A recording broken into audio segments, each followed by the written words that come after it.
कहाँवा जे जनमे ने रामा त कहाँवा कान्हैया जनमे, कहाँवा कान्हैया जनमे हो। आहे कहाँवा जे जन्मे हनुमान, तीनों रे घरवा सोहर हो। आहे कहाँवा जनमे हनुमान, तीनों रे घरवा सोहर हो।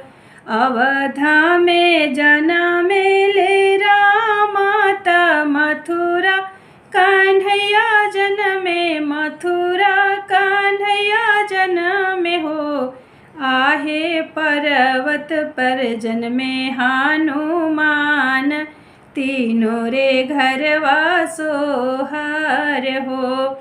आहे पर्वत पर जन्मे हनुमान, तीनों रे घरवा सोहर हो।